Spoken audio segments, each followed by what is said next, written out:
இது உயிர்த்தெழுதல் பண்டிகை. அதுலேயும் நமக்கு நடுநிசி நேரத்தில் இப்போ தான் நம்ம வாட்ஸ்அப்பெல்லாம் பார்த்து முடித்து தூங்க போகக்கூடிய நேரம், அப்படி தானே? அதனால் தூங்குகிற நேரத்தில் தான் ஆராதனையே அல்லது பிரசங்கமே ஆரம்பமாகுது. சதுரம். அதனால் இந்த பிரசங்கத்தில் நமக்கு நிறைய ஒரு சோர்வு போல் தெரியும். ஆனாலும் இந்த சத்தியத்தை நமக்கு ரெண்டு ஒரு சப்ஹெட்டிங் மட்டும்தான் நான் வைத்திருக்கிறேன். சுருக்கமாக அதை சொல்லி நாம் கடந்து போகலாம். முதன்முறையாக நாம் இன்றைக்கு உள்ள பிரசங்கத்தினுடைய அந்த கீவேர்டு மார்க் எழுதின சுவிசேஷம் 16வது அதிகாரம் 2-3 வசனங்கள். மார்க் 16:2-3 வாரத்தின் முதல் நாள் போது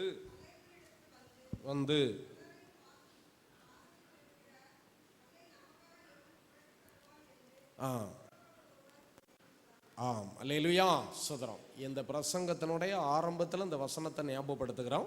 முடியும் போது இந்த வசனத்தை நம்ம ஞாபகப்படுத்திக் கொள்ளலாம். நம்முடைய வாழ்க்கையில் சில நேரங்களில் ஒரு ஆசீர்வாதங்களை இயேசுவை பார்க்கும்படி கல்லறையின் இடத்திற்கு கடந்து வந்தவர்கள். இப்போ பழைய ஏற்பாடு, அதாவது யூத அந்த நாட்டில் கல்லறைகள் எல்லாமே ஒரு குகைக்குள்ளே தான் அடைச்சி வச்சு அந்த குகையை கல் வைத்து என்ன செய்வாங்க, மூடி வைக்கிறது வழக்கம். அல்லது மூடி வைக்கலாம், மூடி வைக்காமல் கூட இருக்கலாம். திரும்ப போய் அதே சரீரத்திற்கு கந்த வர்க்கம், அந்த சரீரம் கெட்டு போகாமல் இருப்பதற்காக அவர் வைக்கக்கூடிய ஒரு பழக்க வழக்கம் இருந்தது. நம்முடைய தேசத்தில் பல விதங்களில் அந்த ஒரு மரணத்தை கையாளுகிற ஒரு சூழ்நிலையில் நாம் பார்க்கிறோம். எரிக்கிறது உண்டு, புதைக்கிறது உண்டு, மேற்கு கிழக்காக புதைக்கிறது உண்டு, வடக்கு தெற்காக புதைக்கிறது, அப்படியெல்லாம் கான்செப்டுகள் இருக்கிறத நம்ம பார்த்து இருக்க முடியும். அதுக்கு பிற்பாடு அந்த கல்லறைக்கு போய் அங்கே சில சடங்காச்சாரங்களையும் செய்து வருகிற அனுபவங்களை நாம் உடையவர்களாக நாம் இருக்கிறோம். இங்கே இந்த அதிகாலை நேரத்தில் மகதலேனா மரியாளும் மற்ற மரியாளும் சாலேமே என்று சொல்லக்கூடிய ஒரு சகோதரியுமாக சேர்ந்து அதிகாலை அதிக இருட்டோடே அவர்கள் கல்லறை இடத்திற்கு இயேசுவை காணும்படி போனார்கள் என்று சொல்லப்பட்டிருக்கிறது. அதோடு கூட அவர்கள் போகிற பாதையிலே அவர்களுக்கு ஒரு கேள்வி. கல்லறையிலே மூடி வைக்கப்பட்டிருந்ததான அந்த கல்லானது யார் ஒருவர் நமக்காக அதை புரட்டி தள்ளுவார்கள்? பெண்கள் இல்லையா? அதனால அப்படியாக அவர்கள் யோசித்து கொண்டு போக, நம்முடைய சொந்த வாழ்க்கையில கூட இயேசுவை காண்பதற்கு தடையா இருக்கக்கூடிய, இயேசுவை சந்திப்பதற்கும் நம்முடைய பிரச்சனைகளை நாம் எடுத்து சொல்வதற்கும் தடையா இருக்கக்கூடிய எந்த ஒரு கல்லை ஆனாலும் யார் புரட்டி போடுவார் என்று சொல்லக்கூடிய ஒரு கேள்வி நமக்கு உண்டாக வேண்டும். அப்படி உண்டாகும் போது அந்த கேள்விக்கு ஆண்டவரே அதற்கு பதில் உரைக்கிறவராக இருக்கிறார். அவருடைய தூதர்களை கொண்டு அதை புரட்டி போட்டு நம்ம இயேசுவை தரிசனம் செய்ய அவர் வல்லவராக காணப்படுகிறார். கல்லறை இடத்துல போகிற ஜனங்கள் ஏராளம் உண்டு. அதை பார்ப்பதற்கு அங்கே போய் பல விதமான சடங்காச்சாரங்களை செய்கிறவர்கள் உண்டு. இந்த ஸ்திரீகள் இயேசுவை பார்க்க வேண்டும் என்று சொல்லி போனார்கள் என்று சொல்லி அந்த 4 சுவிசேஷங்களிலும் அவ்விதமாக சொன்னது. இயேசுவை பார்க்க வேண்டும் என்று சொல்லக்கூடிய ஆவல், அவருடைய சரீரத்தை அங்கே காணவில்லை என்று சொன்ன உடனே மகதலேனா மரியாள் அவரை தோட்டக்காரர் என்று எண்ணிக்கொண்டு என்ன சொன்னார்கள்? ஐயா, என் ஆண்டவரை எடுத்துக்கொண்டு போய்விட்டார்கள், எனவே அவரை வைத்த இடத்தை நீர் எங்களுக்கு சொல்லும், அப்படி தெரிந்தால் சொன்னால் நான் போய் அவரை எடுத்துக்கொள்வேன் என்று சொல்லி, ஒரு மரித்த சரீரத்தை நம்ம என்ன சொல்லுவோம்? சடலம்னு சொல்லிதான், பாடின்னு நம்ம சொல்லுவோம். அதில் நாம் அறியாலும் இயேசுவை காண வேண்டும் என்று சொல்லுடைய வாஞ்சை அவர்களுக்குள்ளே இருந்து அவர்கள் கல்லறை இடத்துல ஓடி போகிற அனுபவத்தை அங்கே நாம் பார்க்க முடியும். இரண்டாவதாக நாம் பார்க்கிற போது அங்கே அவர் இங்கே இல்லை, தாம் சொன்னபடியே உயிரோடு கூட எழுந்தார், உயிர் தெழுந்தார், அவரை வைத்த இடத்தை பாருங்கள் என்று சொல்லுடைய வாக்கியம். குழந்தைகள்லாம் அந்த வசனத்தை அருமையாக சொன்னார். உயிரோடு இருக்கிறவரை நீங்கள் மரித்தோர் இடத்துல தேடுகிறது என்ன என்று சொல்லக்கூடிய இந்த வாஞ்சை. ஏனென்று சொன்னால் அந்த சுவிசேஷ பகுதிகளே கடைசி பகுதியிலே பார்க்கிற போது அவர் உயிரோடு இருக்கும்போது தாம் 3ஆம் நாளிலே உயிரோடு கூட எழும்புவேன் என்று சொல்லி அவர் சொன்னதான அந்த சத்தியத்தை அவர்கள் மறந்து போனார்கள். அவர்கள் விசுவாசியாதிருந்தார்கள். அதனால தான் மறுபடியும் சொல்லப்பட்டிருக்கிறது, கண்டு விசுவாசித்தார்கள் என்று சொல்லப்படும். நம்முடைய வாழ்க்கையில கூட அந்த ஆவிக்குரிய அனுபவத்தில் நாம் அந்த ஒரு உயிரோடு கூட எழுந்த அந்த உயிருள்ள வல்லமையை நாம் இன்றைக்கு பெரிதாக நினைக்கிறது இல்லை. என்னையா, ஒரு செல்போன் இருக்கு, செல்போன்ல எவ்வளவு விஷயங்கள் இருக்கு, இயேசு உயிர் தெழுந்ததை போட்டு இங்க சொல்லிக்கிட்டு இருக்கீங்களே. காலங்கள் எப்படி மாறிட்டு. இன்னைக்கு நான் 2 சத்தியத்தை கொண்டு வந்திருக்கிறேன். ஒன்று ரோமர்கள் நிருபத்திலே 1வது அதிகாரத்தில் 5வது வசனம். ரோமர் 1:5. மாம்சத்தின்படி தாவீதின் சந்ததியில் பிறந்தவரும் பரிசுத்தமுள்ள ஆவியின்படி தேவனுடைய சுதன் என்று மரித்தோரிலிருந்து உயிர் தெழுந்ததினாலே பலமாய் ரூபிக்கப்பட்ட தேவகுமாரனுமாய் இருக்கிறார். அல்லேலூயா. உயிரோடு கூட எழுந்த தெய்வம். சோதரம், ஒரு தெய்வம் உயிரோடு எழுந்ததாக எங்கேயுமே சரித்திரத்தில் எங்கேயுமே சொல்லப்பட்டது கிடையாது. நம்முடைய ஆண்டவராய் இயேசு கிறிஸ்துவை தவிர இவர் உயிரோடு கூட எழும்பினவர். பாருங்கள், மாம்சத்தின்படி அவர் தாவீதின் சந்ததியிலே பிறந்தவர், பரிசுத்தமுள்ள ஆவியின்படி அவர் தேவனுடைய சுதன் என்று. ஆனால் மரித்தோரிலிருந்து உயிரோடு கூட எழுந்ததினாலே பலமாய் ரூபிக்கப்பட்ட தேவகுமாரன் என்று சொல்லி அங்கே சொல்லப்பட்டிருக்கிறது. பாருங்கள், நீங்க யோவான் எழுதின சுவிசேஷத்துல 3வது அதிகாரத்துல நிக்கதோமஸ் என்று சொல்லக்கூடிய ஒரு மனுஷன் இயேசுவை சந்திக்க வந்தார். நிக்கதோமு அவர் சொன்னார், ஆண்டவரே, நீர் மெய்யாகவே தேவனிடத்திலிருந்து அந்த போதவர் என்பதை அறிவேன். காரணம், ஒருவனும் இப்படிப்பட்ட அற்புதங்களை தேவனிடத்திலிருந்து வரவில்லை என்றால் செய்ய முடியாது. அவர் சொன்னார், நீ என்ன செய்ய வேண்டும், மறுபடியும் பிறந்தால்தான் தேவனுடைய ராஜ்யத்தை சுதந்திரிக்க முடியும் என்று சொல்லி அவர் சொன்னார். 1 கொரிந்தியர், சரியா, 1 கொரிந்தியன் கிறிஸ்துவோ மரித்தோரிலிருந்து எழுந்து நித்திரை அடைந்தவர்களில் முதற் பலனானார். மனுஷனால் மரணம் உண்டானபடியால் மனுஷனால் மரித்தோரின் உயிர்த்தெழுதலும் உண்டாயிற்று. ஆதாமுக்குள் எல்லாரும் மரிக்கிறது போல உயிர்ப்பிக்கப்படுவார்கள். அப்போ அந்த 3 வசனமே முதல் வசனத்தினுடைய ஒரு கிளாசிபிகேஷன், அதை பிரித்து தரம் பிரித்து விளக்கம் சொல்லி இருக்கிறாங்க. அடுத்த வசனம் கூடுதல் எக்ஸ்பிளனேஷனுக்காக இது சொல்லப்பட்டிருக்கிறது.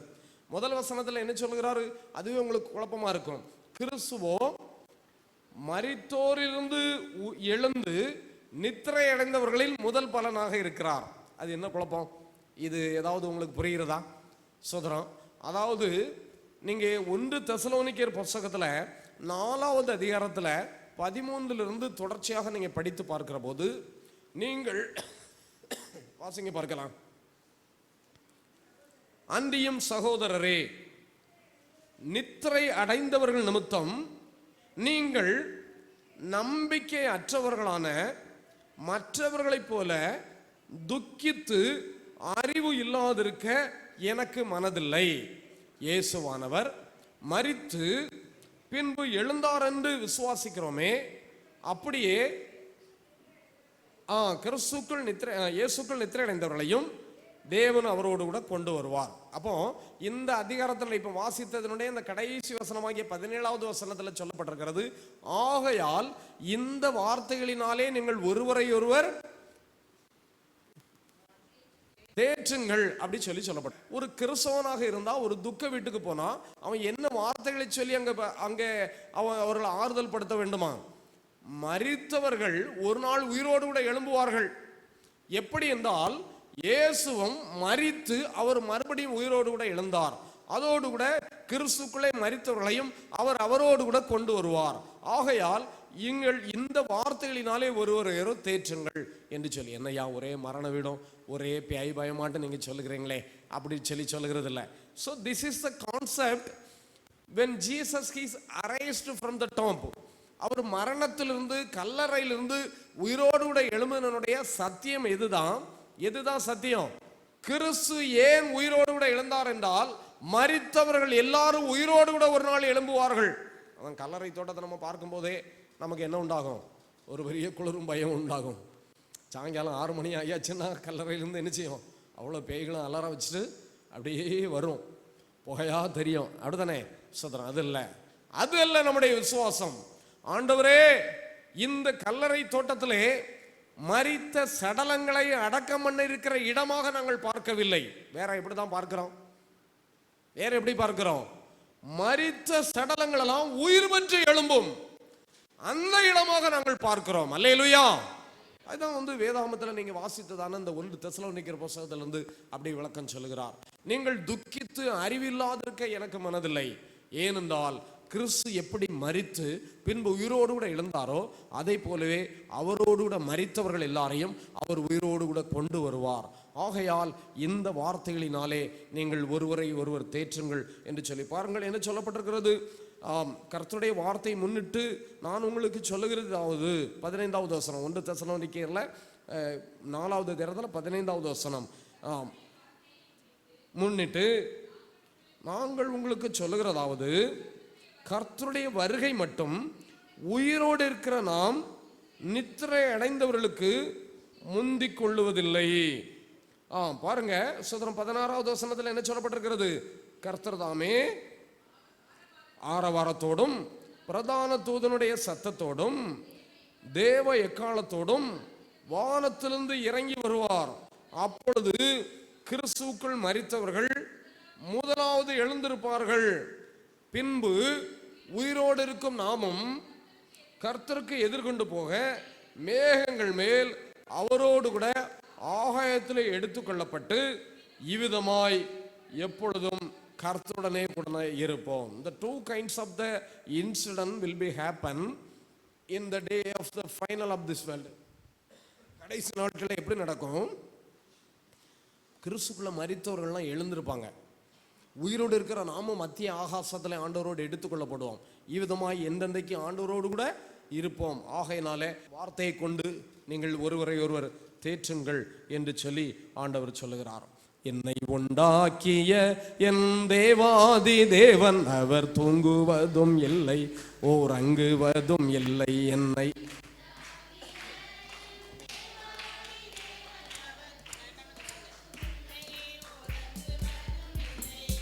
என்னின் கண்ணை வைத்து ஆலோசனை சொல்லுவார்.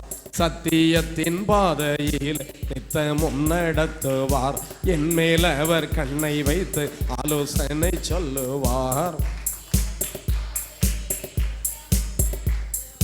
பரிசுத்த ஆவியால் உள்ளத்தை நிரப்புவார். பரிசுத்த ஆவியால் உள்ளத்தை நிரப்புவார். பரிசுத்தர் பரிசுத்தர் அவர் பெயரே. என்னை உண்டாக்கிய என் தேவாதி தேவன் அவர் தூங்குவதும் இல்லை உறங்குவதும் இல்லை. அல்லேலூயா. பாருங்கள், அப்ப மரித்த ஒரு சம்பவத்துல நம்முடைய நம்பிக்கை பல்வேறு விதமாக இருக்கும். கிறிஸ்தவ போதகர்களே இன்றைக்கு சபையை பலவிதமான பேய் நம்பிக்கைகளை சொல்லி அவங்க குழப்பி அவங்க சோதரம் பாதை திருப்புகிறத நம்ம பார்க்க முடியும் சோதரம். ஆனால் வேதம் இதைத்தான் சொல்லுகிறது, மரித்தவன் உயிரோடு கூட வருவான். ஏயா அவரே வேண்டாம்னு சொல்லி தானே அங்கே நாங்கள் முடிச்சுட்டு வந்தா, இப்போ திரும்ப வருவான்னு சொல்லி புது குழப்பத்தை பண்ணா நாங்கள் மத்தியானம் இன்னும் சாப்பிட வேண்டாமா சோதரம். ஸோ ஒவ்வொரு மனுஷனும் ஒரு ஆத்மாவுடையவனாக இருக்கிறான். அந்த ஆத்மத்தை கர்த்தர் மறுபடியும் எழுப்புவார் என்று சொல்லி 1 தெசலோனிக்கேயர்ல வேதாகமத்தில் வாசித்தோம். அப்போ கிறிஸ்து மரித்ததற்கும் கிறிஸ்து உயிரோடு கூட எழும்பினதற்கும் இதற்கும் என்ன சம்பவம் என்று சொல்லி சொன்னால், என்ன சம்பந்தம் என்று சொன்னால், கிறிஸ்து மரித்தோரிலிருந்து உயிரோடு கூட எழும்பினவர்களுடைய முதல் ஆளாக இருக்கிறார். அதைத்தான் 1 கொரிந்தியர்ல 15வது அதிகாரத்தில் நாம் வாசிக்க கேட்டோம். மறுபடியும் அந்த 1 கொரிந்தியர் 15வது அதிகாரத்துக்கு போவோம். அதில் என்ன சொல்லப்பட்டிருக்கிறது? சோதரன் கிறிஸ்துவோ மரித்தோரிலிருந்து நித்திரை அடைந்தவர்களில் 1 கொரிந்தியர் 15:20 கிறிஸ்துவோ மரித்தோரிலிருந்து எழுந்து நித்திரை அடைந்தவர்களில் முதற் பலனானார். அடுத்தது, மனுஷனால் மரணம் உண்டானபடியால் மனுஷனால் மரித்தோரின் உயிர்த்தல். அது எப்படி சோதரம்? பாருங்க, மனுஷன் முதல்ல சொல்லி இருக்கிறது யார சொல்லி இருக்கிறாரு? ஆதாம் பாவம் செய்தார். ஆதாம் பாவம் செய்தால் அந்த மனுஷனால், முதல் மனுஷனால் மரணம் உண்டானபடியால் கிறிஸ்துவாகிய மனுஷகுமாரர் 2வது வருகிறார். அவரால் மரித்தோரிலுடைய உயிர்த்தெழுதலும் உண்டாயிற்று. அதனுடைய விளக்கம் தான் அடுத்த வசனம் 22வது வசனம் வாசிங்க. ஆதாமுக்குள் எல்லாரும் மரிக்கிறது போல கிறிஸ்துக்குள், எல்லாரும் எழும்பிட்டு எல்லாருமே உட்கார்ந்துட்டீங்க சோதரம். பாருங்க, ஆதாமுனுடைய பாவத்து நிமித்தம் மனுஷனுக்கு மரணம் ஏற்பட்டது. ஆனால் கிறிஸ்து உயிரோடு கூட எழும்பி எல்லாரையும் உயிரோடு கூட எழுப்பி விட்டு விட்டார். அல்லேலூயா என்று சொல்லி அன்பான பிள்ளைகளே, இதுதான் இந்த உயிர்த்தெழுந்த இந்த இயேசு கிறிஸ்துவை குறித்ததான நம்முடைய நம்பிக்கை. அந்த நம்பிக்கையினுடைய உறுதித்தன்மையை நம்முடைய வாழ்க்கையில நம்ம கடைபிடிக்கணும். அதுதான் கிறிஸ்தவ வாழ்க்கையில நமக்கு உண்டாயிருக்கிற மிகப்பெரிய நம்பிக்கை சோதரம். நம்பிக்கை, அந்த நம்பிக்கையானது நம்முடைய கிறிஸ்துவ ஜீவிதத்தில் நம்ம கடைபிடிக்கணும். என்னென்னு சொன்னால் இது வந்து சத்தியத்தை இன்றைக்கு கேட்டுட்டு அதில் நடுநிசையாக இருக்கிறதுனால நம்ம வந்து அப்படியே ஒரு மயக்கத்தில் அப்படியே நம்ம கடந்து போவோம். இந்த ரெண்டு சத்தியத்தை தான் நம்முடைய வாழ்க்கையில் நம்ம பிடித்து கொள்ளணும். இயேசு கிறிஸ்து அவர் தேவனுடைய குமாரன் என்று சொல்லி மரித்தோரிலிருந்து உயிரோடு கூட எழும்பின நிமித்தமாக அவர் பலமாய் நிரூபிக்கப்பட்டார் என்று சொல்லக்கூடிய சத்தியத்தை நாம் கவனித்தோம். அதோடு கூட மரித்தோரிலிருந்து உயிரோடு கூட எழும்பினவர்களிலே இயேசு கிறிஸ்து முதல் பலனானவர் என்பதை இங்கே நாம் பார்க்கின்றோம். பிரியமானவர்களே, இங்கே சோதரம் இயேசு கிறிஸ்து மரித்து அடக்கம் பண்ணப்பட்டு அவர் உயிரோடு கூட எழுந்ததான சம்பவங்களை 4 சுவிசேஷங்களிலேயும் இங்கே மத்திய எழுதின சுவிசேஷத்திலே 28வது அதிகாரத்திலே நாம் பார்க்க முடியும். அதிலே அந்த விளக்கம் சொல்லப்பட்டிருக்கிறது. மார்க் எழுதின சுவிசேஷத்திலே 16வது அதிகாரத்திலே இந்த காரியங்கள் நமக்கு சொல்லப்பட்டிருக்கிறது. லூக்கா கொஞ்சம் தான் விளக்கம் சொல்லியிருக்கிறார். லூக்கா 24வது அதிகாரத்தில் நாம் பார்க்கும்போது அதை நாம் அறிந்து கொள்ள முடியும். யோவான் எழுதின சுவிசேஷத்திலே அதை இன்னும் அதிகமான விளக்கமாக அவர் சொல்லி இருக்கிறதை நாம் காண முடியும். எங்கே சோதரம் மகதலேனா மரியாளும் மற்ற மரியாளும் சாலேமே என்று சொல்லக்கூடிய சகோதரிகளும் அவர்கள் அதிகாலையிலே அதிக இருட்டோடு இயேசு கிறிஸ்துனுடைய சரீரத்திற்கு அவர்கள் கந்த வெறுக்கமிடும்படியாக அவர்கள் போனார்கள். அவர்கள் போயிருக்கிற போது அங்கே வானத்திலிருந்து ஒரு பெரிய ஒரு மின்னல் போன்ற ஒரு ஒளிவுடைய ஒரு தூதன் வந்து கல்லறையில் இருக்கிற கல்லை புரட்டி போட்டு அதன் மேலே உட்கார்ந்தான். அவர்களுடைய வஸ்திரமானது உறைந்த மழை போல இருந்தது. ஆகையினாலே அவர்கள் திடுக்கிட்டு, காவலாளர்கள் அவனை பார்த்து என்ன செய்தார்கள்? திடுக்கிட்டு செத்தவர்கள் போல் ஆனார்கள். பின்னால சகோதரிகள் போகிறாங்க. சகோதரிகள் தான் முதல்ல போகிறாங்க. எவ்வளோ பெரிய ஒரு வாஞ்சை, எவ்வளவு ஒரு தைரியம் உள்ள ஆண்கள் அப்படி மாதிரி இருந்தாலும் இயேசு கிறிஸ்து முதல்ல காட்சி கொடுத்ததும் இயேசு கிறிஸ்துவை தேடி போனதும் யாரு தான்? சகோதரிகள், பெண்கள் தான் தேடி போய் இருக்கிறாங்க. அதிகாலையில் அதுலேயும் அதிக இருட்டோட போய் அவருடைய கல்லறையிலே பார்க்கிற போது அங்கே ஒரு சுவிசேஷத்தில் சொல்லப்பட்டிருக்கிறது, அவருடைய கால் மாட்டிலே ஒருத்தனும் அவருடைய தலை மாட்டிலே ஒருத்தனும் இருக்கிறதை கண்டு அவர்கள் பயந்தார்கள். ஆனாலும் அந்த வெண்வஸ்திரம் தரித்ததான தூதர்கள் என்ன சொன்னார்கள்? நீங்கள் மரித்த அடக்கம் பண்ணப்பட்ட இயேசு கிறிஸ்துவை தேடுகிறீர்கள் என்று சொல்லி அறிவேன். அவர் இங்கே இல்லை, அவர் உயிரோடு கூட எழுந்தார், இதோ அவரை வைத்த இடம். அங்கே உள்காட்சியை நாம் பார்க்கிற நேரத்தில் ஒரு திறனை போல ஒரு அமைப்பு இருக்கிறது. அந்த திறனையில் வந்து இயேசு கிறிஸ்துவினுடைய சரீரத்தை சீலையில் பொதிந்து வைத்திருந்தார்கள். இப்பொழுது அந்த சீலை எடுத்து அது மடித்து அலங்காமல் வைக்கப்பட்டிருக்கிறதை அங்கே அவர்கள் கண்டார்கள். அதாவது யூதர்களுடைய வீட்டில், இப்போ நீங்கள் அரபு தேசத்தில் நிறைய பேர் சோதரம் குடியிருந்தவங்க இங்கே இருக்கிறீங்க. அதுபோன்ற யூதர்களுடைய வீடுகளுக்கு நம்ம போகிற போது அங்கே என்னன்னு சொன்னால் அவங்களுடைய உபசரிப்பு, அவங்களுடைய ஆகாரம் இதெல்லாம் முடித்த பிறகு கர்ச்சிப்பு தருவாங்க, ஹேண்ட் கர்ச்சிப்பு. அந்த கர்ச்சிப்பை நல்ல கசக்கி எடுத்து அதில் தொடச்சி எச்சியெல்லாம் வச்சுக்கிட்டு அப்படி குழப்பி போய்கிட்டுக்கிட்டு போயிருக்கிறாங்கன்னு சொன்னால் அவங்க நல்ல நம்முடைய வீட்டில் உள்ள உபசரிப்பு நல்ல கவனிச்சிருக்கணும்னு சொல்லி அர்த்தம். அந்த துணி அப்படியே மடித்த மேனிக்கே அப்படியே இருக்குதுன்னு சொன்னால் உபசரிப்பு நல்ல பண்ணலை. அதான் இயேசு கிறிஸ்துனுடைய சரீரத்தில் பொதியப்பட்டிருந்ததான அந்த வஸ்திரங்கள், அந்த துணிமணிகள் கூட அப்படியே அலங்காமல், அது மடிப்பு அலங்காமல் அப்படியே வைக்கப்பட்டிருந்தது. அதனுடைய உள் அர்த்தம் என்ன என்று சொன்னால், இந்த பூலோகத்துக்கு அவர் தம்முடையவர்களிடத்தில் வந்தார், தம்முடையவர்களோ அவரை ஏற்றுக்கொள்ளவில்லை, அவரை இந்த இடத்துல வந்ததிலே உபசரிக்கவில்லை.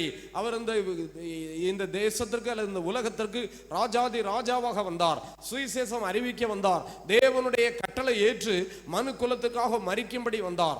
ஆனாலும் அவரை அநியாயமாய் நடத்தி அவர் மேலே துப்பி அவரை தலையிலே கொட்டி அவருடைய சிரசின்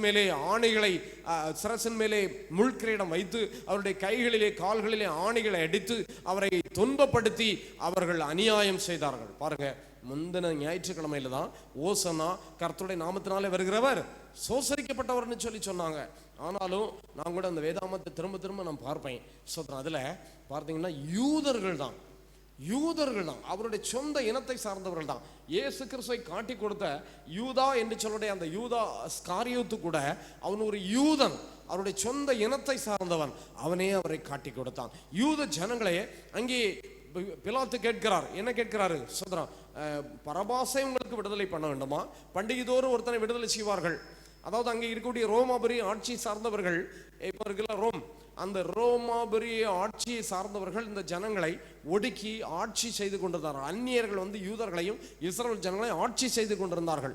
அப்போ அந்த ஆட்சி மாறணும், இந்த ஆட்சி எங்களுக்கு தேவையில்லை, அதிகப்படியான கப்பம் கட்ட வேண்டியதா, வரி கட்ட வேண்டியதா இருக்கிறது என்று சொல்லி கலகக்காரர்கள் ஆங்காங்கே கலகம் பண்ணுகிறது அடிக்கடி நடக்கும். அதுல ஒரு கலகக்காரன் தான் இந்த பரபாசம் சொல்லக்கூடியவர். ஆனால் அது ஒரு தேச துரோக விளக்காக கருதி அவனை பிடித்து உள்ளே போட்டிருந்தார்கள். அவன் தேச துரோகியாக கருதப்பட்டான். ஆனால் பரபாசை விடுதலை செய்யவா, இயேசு கிறிஸ்துவை விடுதலை செய்யவா என்று சொல்லி கேட்கும்போது, பரபாசை விடுதலை செய் அப்படின்னா இயேசுவை என்ன செய்யணும்? சிலுவையில் இறையும். ஏன், என்ன பாவம் செய்யணும்? சிலுவையில் இறையும். அதுதான் நாம கூட நம்முடைய வாழ்க்கையில அந்த ஊழியத்துக்கு சுதரம் ஒரு இடரலாக நம்ம இருந்து விடுவோம். இயேசு கிறிஸ்துவனுடைய காரியத்துக்கு நம்ம இடரலாக இருந்து விடுவோம். ஒரு ஊழியக்காரன் அவன் எந்த வேலையை செய்யாட்டாலும் அவன் கர்த்தருடைய சுவிசேஷத்தை சொல்லி ஆகணும். ஒரு சபை எந்த வேலையை செய்யாவிட்டாலும் சுவிசேஷ பணியில ஈடுபட்டே ஆகணும். இல்லைன்னா அந்த சபை சரியான சபை அல்ல. ஒரு விசுவாசி எங்க நின்று கொண்டிருந்தாலும் அவன் ஆண்டவரை அடையாளப்படுத்தணும். ஆண்டவருடைய நாமத்தை குறித்து அவனுக்கு சொல்லணும் பிறருக்கு. கர்த்தரை அறியாத ஜனங்கள் அழிந்து மாண்டு போய் கொண்டிருக்கிறார்கள். சுவிசேஷம் அறிவிக்கப்படாதனால தான், சுவிசேஷத்தை பற்றி தெரியாததுனால தான் பாருங்க இன்னைக்கு அநேக ஜனங்கள் பாவத்தில் மாண்டு போய் கொண்டிருக்கிறத நம்ம பார்க்கிறோம். வேறு எந்த ஒரு காரியம், குடிபோதை இருக்கிறது அல்லது பலவிதமான பாவ பழக்க வழக்கங்கள், இந்த பாவ பழக்க வழக்கங்கள் எல்லாவற்றுக்கும் விடுதலை பெறுவதற்கு ஒரே ஒரு வல்லமை, சுவிசேஷத்தின் வல்லமை. இயேசு கிறிஸ்துவை நாம் அறிவிக்கக்கூடியவர்களாக இருக்க வேண்டும். எங்கே இயேசு கிறிஸ்து உயிரோடு கூட இழந்தார். நாம் மற்றவர்களுக்கு இந்த பண்டிகை குறித்து இனிமேல் சொல்ல போனால் எப்படி சொல்லுவீங்க? யாராவது சத்தம் போட்டு சொல்லுங்க பார்க்கலாம். மரித்த இயேசு உயிர்த்தெழுந்த பண்டிகை. அல்லேலூயா. அதுலதான் சுவிசேஷம் இருக்கு. அதுதான் உண்மை. இந்த வார்த்தை வேறு யாருக்கும் இந்த உலகத்திலே பொருந்தாது. மரித்தவன் உயிரோடு கூட வந்துட்டான்னு சொன்னா அது யாருக்குமே பொருந்தாது. நம்முடைய ஆண்டவராகிய இயேசு கிறிஸ்து மாத்திரம்தான் மரணத்தை ஜெயித்து கல்லறையை உடைத்து அவர் வெளியே வந்தார் என்று சொல்லி நாம் பார்க்கிறோம். இதுதான் 1 கொரிந்தியர் புத்தகத்தில் 15வது அதிகாரத்தில் நம்ம 1, 2, 3 வசனங்களை வாசிங்க பார்க்கலாம்.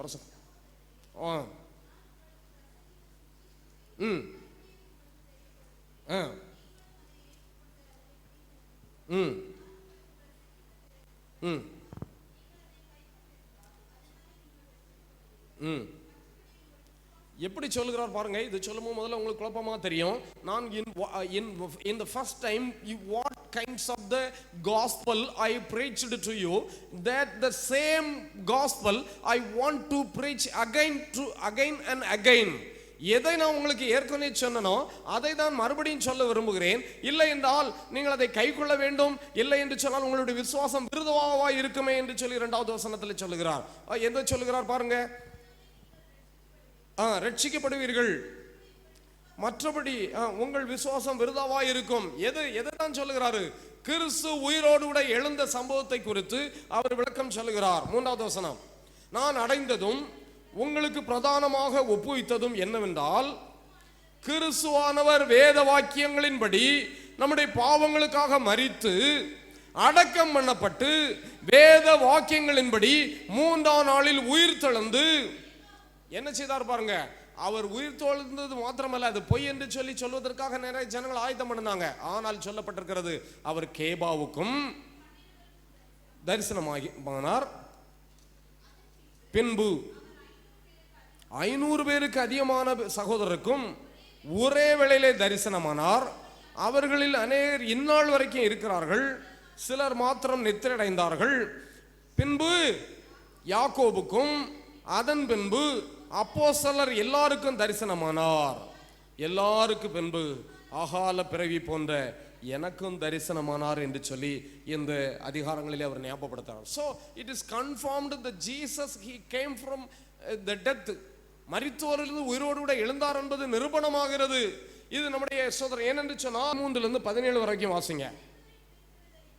மரித்தோரின் உயிர்த்தெழுதல் இல்லாவிட்டால் கிறிஸ்து எழுந்திருக்கவில்லை. கிறிஸ்து எழுந்திருக்கவில்லை என்றால் எங்கள் பிரசங்கமும் விருதா, உங்கள் விசுவாசமும் விருதா. மரித்தோர் உயிரோடு கூட எழுந்திருக்காவிட்டால் தேவன் எழுப்பாத கிறிஸ்துவை அவர் எழுப்பினார் என்று நாங்கள் தேவனை குறித்து சாட்சி சொன்னதினாலே தேவனுக்காக பொய் சாட்சி சொல்லுகிறவர்களாகவும் காணப்படுவோமே. வாசிங்க.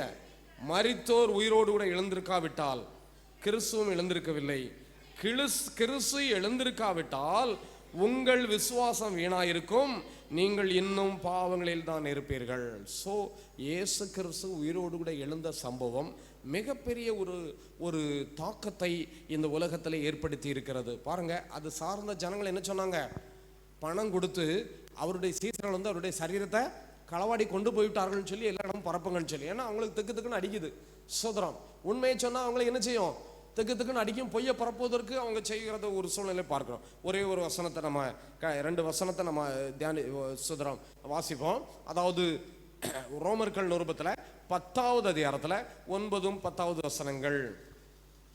ரோமர் என்னவென்றால், கர்த்தராகிய இயேசுவை நீ உன் வாயினாலே அறிக்கையிட்டு தேவன் அவரை மரித்தோரிலிருந்து எழுப்பினார் என்று உன் இருதயத்திலே விசுவாசித்தால் ரட்சிக்கப்படுவாய். நீதி உண்டாக இருதயத்திலே விசுவாசிக்கப்படும், ரட்சிப்பு உண்டாக வாயினாலே அறிக்கப்படும். என்னன்னு சொன்னா ரட்சிக்கப்படும் சொன்னா, முதல்ல உள்ள வசனத்தை நம்ம தியானித்தோம், 1 கொரிந்தியர்ல வாசித்தோம். இங்க இந்த ரோமர்கள் நிருபத்தில் நம்ம வாசிக்க கிட்டத்தான வசனத்துல என்னவென்றால், கர்த்தராகிய இயேசு கிறிஸ்துவை உன்னுடைய சொந்த வாயினாலே நீ அறிக்கையிட்டு தேவன் அவரை மரித்தோரிலிருந்து உயிரோடு கூட எழுப்பினார் என்று சொல்லி நீ உன்னுடைய இருதயத்திலே விசுவாசித்தால் ரட்சிக்கப்படுவாய். ஏதாவது புரிஞ்சுதா? ஏன் புரியணும்? ஏன் புரியணும்? புரிஞ்சுதானே கேட்குறீங்களே, ஏன் போட்டு கஷ்டப்படுத்துறீங்க? ரட்சிக்கப்படுவாய். You will be saved. ரட்சிக்கப்படுவாய். பாவத்திலிருந்து ரட்சிக்கப்படுவாய். பொல்லாத ஆவியிலிருந்து ரட்சிக்கப்படுவாய். உலக பாடுகளிலிருந்து ரட்சிக்கப்படுவாய். எப்படி செய்தால்? இயேசுவை உன் வாயினாலே அறிக்கையிட்டு பிதாவாகிய ஆண்டவர் அவரை மரித்தோரிலிருந்து உயிரோடு கூட எழும்பினார் என்று உன் இருதயத்திலே நம்பினால் நீ ரட்சிக்கப்படுவாய். நீதி உண்டாக வேண்டும் என்றால் என்ன செய்யணும்? இருதயத்தில் விசுவாசிக்கணும். ரட்சிப்பு உண்டாக வேண்டும் என்றால் வாயினாலே அறிக்கை பண்ணப்பட வேண்டும். What kinds of the confession we have to do by our tongue? சொல்லுங்க. நம்முடைய நாவினாலே எதை அறிக்கை பண்ணணும்? பிதாவாகிய ஆண்டவர் கிறிஸ்துவை மரித்தோர் இருந்து உயிரோடு கூட எழுப்பினார். அப்படி இருந்தால் நீ ரட்சிக்கப்படுவாய். ஏன்னு சொன்னா, நீ ரட்சிக்கப்படுவதற்கு பலவிதமான காரியங்கள் அங்கே சொல்லுகிறாங்க. சபைகள் பிரகடனம் பண்ணது, ஒவ்வொரு பாஸ்டரும் ஒவ்வொரு மாதிரி சொல்லுகிறத பார்க்கிறோம். But what the resurrected first is telling with you and me, உயிர்த்தெழுந்த பண்டிகை உங்களுக்கு எனக்கும் போதிக்கிறது. என் இரட்சகராகிய இயேசு கிறிஸ்து அவர் மரித்த தெய்வம் அல்ல, அவர் உயிரோடு இருக்கிற தெய்வம், அவர் பேசும் தெய்வம். அவர் மரித்து அடக்கம் பண்ணப்பட்டு 3ஆம் நாளிலே கல்லறையை திறந்து கொண்டு வெளியே வந்து உயிரோடு கூட காண்பித்து இன்றளவும் எனக்காக ஜீவிக்கிற ஜீவனுள்ள ஆண்டவர் எனக்கும் அவருடைய ஜீவனை தருவார். ஐயா சேவியர் ஐயா கடந்த வாரத்தில் சுதரம் 7 வார்த்தைகளை ஒரு வார்த்தை பேசுவது கொலசம்புதூர் வந்தாங்க. அங்கே சொன்னாங்க ஒரு புதிய சத்தியம், எனக்கே அது ஞாபகத்தில் உண்டு. பிதாவாகி ஆண்டவர் மனுஷனுக்குள்ள சுதரம் ஆவியை நாசியிலே ஊதினார். அப்போ ஆண்டவருடைய ஆவியானவர் நமக்குள்ளே வந்திருக்கு. ஆண்டவருடைய ஆவி, அவருடைய சுவாசம் நமக்குள்ளே இருக்கிறது என்று சொல்லி நாம் பார்க்க முடியும். பாருங்கள், உயிரோடு கூட எழும்பின தெய்வம், அவருடைய உயிர் நமக்குள்ளே இருக்கிறது, அவருடைய ஆசீர்வாதம் நமக்குள்ளே இருக்கிறது. அந்த வல்லமை, அந்த ஒரு மாட்சிமை, அந்த ஒரு பெரிய ஒரு நல்ல செய்தி சுதர் நமக்குள்ளே இருக்கிறது. ஏத்தனை ஏத்தனை ஏத்தனை ஏத்தனை. நான் சின்ன பையனாக இருக்கும்போது இந்த பகுதியில் இருந்த ஒரு பெரிய பஞ்சாயத்து பிரசிடண்ட் ஒருத்தர் மரித்து போனார். பக்கத்தில் தான், உங்களுக்கு ஆள சொன்னால் தெரியும். நான் சொல்லுகிறது 40 வருஷத்துக்கு முன்னால். அப்போ எலெக்ஷன் நடக்கும்போது ஒரு பஞ்சாயத்து பிரசிடண்ட் இருந்தார், பெரிய ஐஸ்வர்யவான் இருந்தார் சோதரன். ஆனால் அவர் அப்போ சோதரன் அவருடைய மரணத்துக்கெல்லாம் போயிருக்கிறேன். பார்க்கும்போது அவர் இவர் திரும்ப வருவாரா? திரும்ப அவரை பார்க்க முடியாதா? முடியவே முடியாது. முடிந்து போனது. ஆனால் நம்முடைய ஆண்டவர் மரித்து மறுபடியும் அவரை கண்டார்கள். அவர் கேபாவுக்கு தரிசனமானார். 500 பேருக்கு அதிகமான பேருக்கு தரிசனமானார். 40 நாளோളം தன்னை உயிரோடு இருக்கிறவராக காண்பித்தார். கடைசியாக அகால பிறவியாகி எனக்கும் தரிசனமானார் என்று சொல்லி பவுல் சொல்கிறார். இன்றளவும் அவர் ஜீவனோடு இருக்கிறார். எழும்பி நிற்போமா? நாம் ஜெபித்து இந்த இடத்திலிருந்து கடந்து போவோம். கர்த்தர் எனக்கு சொல்ல சொன்னதை நான் உங்களுக்கு சொல்லி முடித்து விட்டேன். நீங்கள் இந்த வசனத்தை குறிப்பெடுத்து வீட்டில் போய், ஆண்டவரே இந்த வசனங்களின் ரகசியத்தை எனக்கு நீர் சொல்லும், அதில் இருக்கிற வல்லமை எனக்கு தாரும். என் வாழ்வு எல்லாமே மரித்ததாக இருக்கிறது. என்னுடைய ஆசீர்வாதங்கள் எல்லாம் மரித்த சடலங்களை போல் கிடக்கிறதப்பா. என்னுடைய வாழ்க்கையில் ஒரு மெய்யான சந்தோஷம் இல்லை. இந்த பண்டிகை காலத்தில் கூட உண்மையாகவே நான் சந்தோஷத்தோடு அவருடைய ஆலயத்தில் வரல. ஆண்டவரே எனக்குள்ள எத்தனையோ போராட்டங்களோடு தான் நான் வந்திருக்கிறேன். வாழ்க்கையில மெய்யான சந்தோஷம் இல்லப்பா. மாயாக சிரிக்கிறேன் ஆண்டவரே, வெளியில சிரிக்கிறேன், உள்ளமோ அழுகிறது, அவமானமா இருக்கிறது. கூனி குறுகி போனேன். என் கையில் இருந்த சந்தோஷம் என்னை விட்டு போய்விட்டது. நான் சம்பாதித்த ஆண்டவரே வருமானங்களால் என்னை கைவிட்டு போய்விட்டதப்பா. என் கணவர் எனக்கு ஆசீர்வாதமாக இல்லை, என் மனைவிக்கு எனக்கு சமாதானமா இல்லை, என் பிள்ளைகள் என்னை நேசிக்கவில்லை, என் கிராமத்தில் எனக்கு மெய்யான சந்தோஷம் இல்லை. என்ன செய்வேனப்பா என்று சொல்லி பிள்ளைகளை குறித்து கவலையோடு இந்த இடத்துல கடந்து வந்திருக்கலாம்.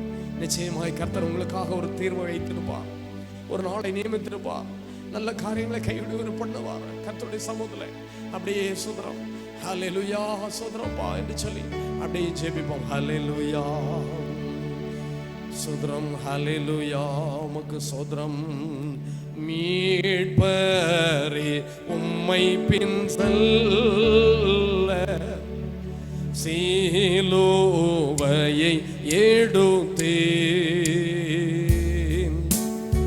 ஏழை நான் பெரியோ நல்ல நீரையெல்லாம் நான் வந்தேன். உம்மை பின் செல்வேன் என் சுவாமி எனக்காக நீர் மரித்தீர் மரித்தீர். எல்லாரும் ஓடினாலும் உமதன்பால் நான் நேர்வேன். மெய்தான் லோகத்தார் பகை உம்மை பகைத்தாரே.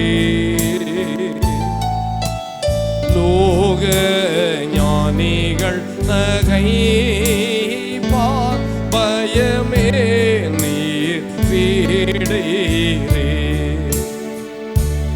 உம்மை பின் செல்வேன் என் சுவாமி எனக்காக நீர் மரித்தீர் மரித்தீர். எல்லாரும் ஓடினாலும் உமதன்பால் நான் நேர்வேன். பிள்ளைகளே, இன்னும் சில நிமிடங்களிலே இந்த இடத்திலிருந்து ஜெபித்து நம்முடைய வீடுகளுக்கு நாம் கடந்து செல்லும்படியாக இருக்கிறோம். கர்த்தருக்கும் உங்களுக்கும் என்ன காரியம்? நீங்கள் ஆண்டவரோடு இருக்கிற காரியத்திலே உங்களுடைய உடன்பாடு எவ்வளவா இருக்கிறது? கர்த்தாவே, உங்க நம்பி இந்த பண்டிகை நாளிலே நடுநிசைகளில் நம்மை தேடி வந்தேனப்பா. எனக்கு என்ன வைத்திருக்கிறீர் ஆண்டவரே? என்ன நீர் ஆசீர்வதிக்க மாட்டீரோ? என் வாழ்வு கசப்பாக இருக்கிறது, என்ன செய்வேனப்பா என்று சொல்லி கண்ணீரோடு கடந்து வந்திருந்தால் ஆண்டவருடைய சமூகத்தில் உங்களை அர்ப்பணிக்கிற பிரகாரம் நீங்கள் உங்களுடைய வலது கரத்தை ஆண்டவருடைய சமூகத்தில் உயர்த்தி உங்களை அர்ப்பணித்து ஜெபத்தோடு இந்த இடத்துல இருந்து கடந்து போகலாம்.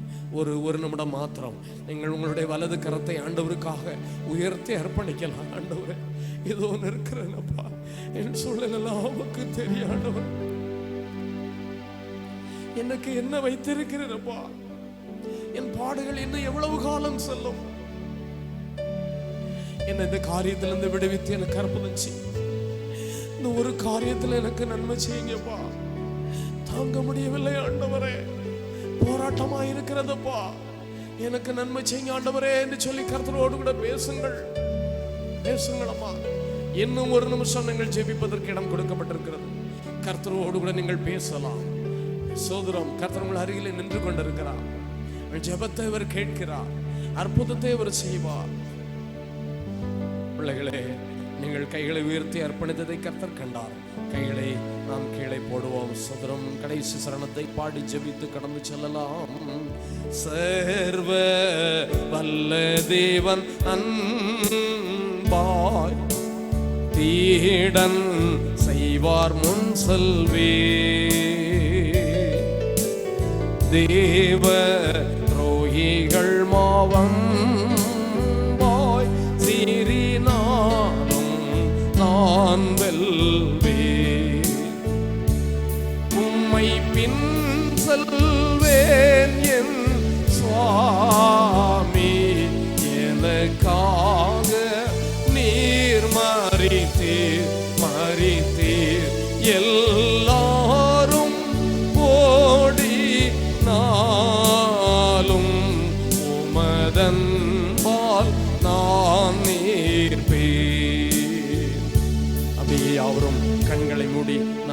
ஜெபம் செய்வோம்.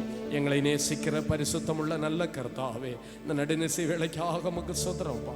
ஆண்டவரே, இந்த கூட்டத்தின் வழியாக நீர் எங்களோட பேசினீரப்பா. உடைய வார்த்தை எங்களுடைய உள்ளத்தில் தொனித்ததப்பா. ஏதோ வந்தோம் சென்றோம் அல்ல, உடைய வார்த்தைகளினாலே எங்களோட கிரியை செய்து உமக்கு ஸ்தோத்திரம்ப்பா. நாளிலே சத்தியத்தை கேட்ட எல்லா பிள்ளைகளுக்காக ஸ்தோத்திரம். இந்த ஆராதனையில் கலந்து கொண்ட பிள்ளைகளுக்காக ஸ்தோத்திரம்ப்பா. ஒவ்வொருவருடைய முகமும் ஒவ்வொரு ஆண்டவர் வித்தியாசமான முகச்சாடை போல இருக்கிறது போல எங்கள் பிள்ளைகளுடைய பிரச்சனைகளும் ஒவ்வொரு வீடுக்கு வீடு, ஒவ்வொரு நபருக்கு நபர் ஆண்டவரே அது வித்தியாசமாய் இருக்கிறதுப்பா. பிள்ளைகளுடைய சங்கடங்கள் எல்லாம் மாற்றுங்கப்பா. கண்ணீரெல்லாம் தொடங்கியப்பா. பிள்ளைகளுடைய மனவேதனை எல்லாம் மாற்றுங்க ஆண்டவரே. பிள்ளைகளுடைய எதிர்பார்ப்புகள் எல்லாம் நிறைவேற்றுகிறாங்க.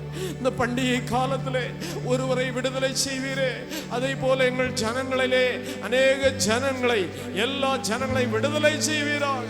இவ்விடுதலையின் பண்டிகை, இது ரட்சிப்பின் பண்டிகை, இது சந்தோஷத்தின் பண்டிகை, எங்கள் ஆண்டவர் ஜீவனோடு எழுந்த பண்டிகை. எங்கள் சங்கடங்கள் எல்லாம் மரித்து போவதாக. எங்களுடைய மனவேதனைகள் எல்லாம் ஆண்டவரே செத்து போவதாக. சந்தோஷமும் சமாதானமும் தொழில் விடுவதாக. சபைகளிலே மகிழ்ச்சியும் சந்தோஷம் பெருக்கெடுத்து ஓடட்டும். ஒவ்வொரு குடும்பத்தினுடைய அதிசயம் வழங்கட்டும். திருச்சபை ஆசிர்வதியும், திருச்சபையின் மூப்பர்களை ஆசிர்வதியும், திருச்சபையில் அங்கமாக இருக்கிற எல்லா குடும்பங்களையும், தனிப்பட்ட நபர்களையும், வயோதிபர்கள், தனியாக இருக்கிற ஆண்கள் பெண்கள், ஆண்டவரே சோதரம் பலகீனத்தோடு இருக்கிற பிள்ளைகள், இன்னும் குடும்ப தலைவர்கள், குடும்ப தலைவிகள், ஆண்டவரே சோதரம்பா, சிறு பிள்ளைகள், வாலிப தம்பி தங்கைகள், ஆண்டவரே எல்லாருக்காக நாங்கள் ஜெபிக்கிறோம். எல்லா பிள்ளைகளையும் தனித்தனியாய் ஆசீர்வதிப்பீராக.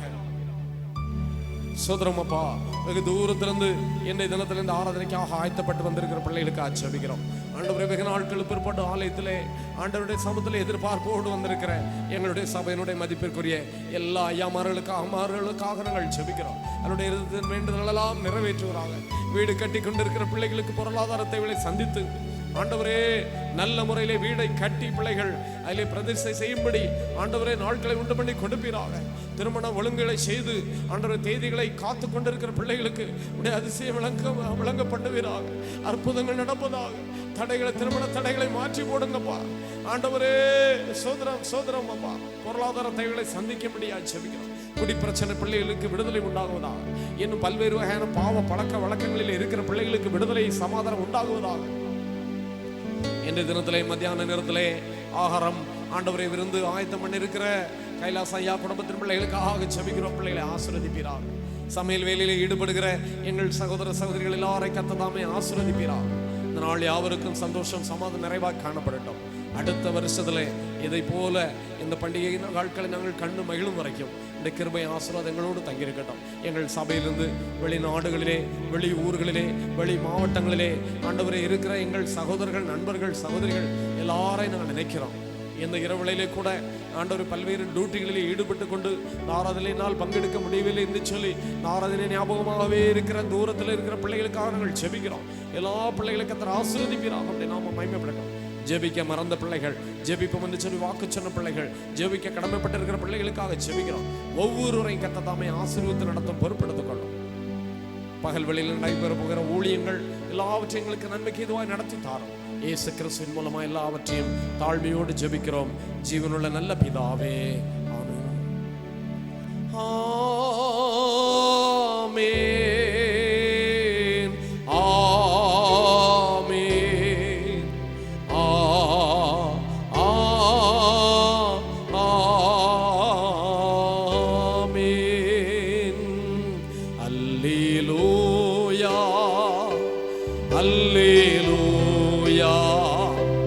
Alleluia, alleluia.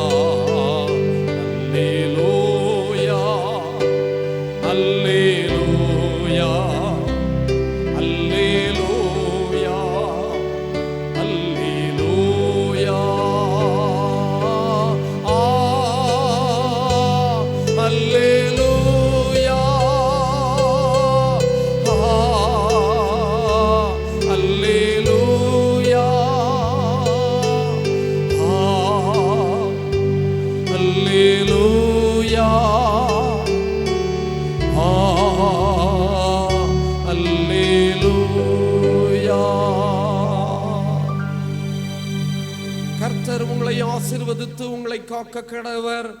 கர்த்தர் தம்முடைய முகத்தை உங்கள் மேல் பிரகாசிக்க பண்ணி உங்கள் மேல் கிருபையாயிருக்க கடவர். கர்த்தர் தம்முடைய முகத்தை உங்கள் மேல் பிரசன்னமாக்கி உங்களுக்கு சமாதானம் கட்டளையிட கடவர்.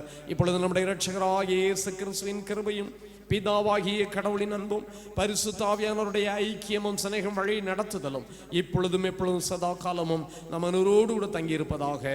ஆமேன், ஆமேன். அல்லேலூயா, அல்லேலூயா, அல்லேலூயா.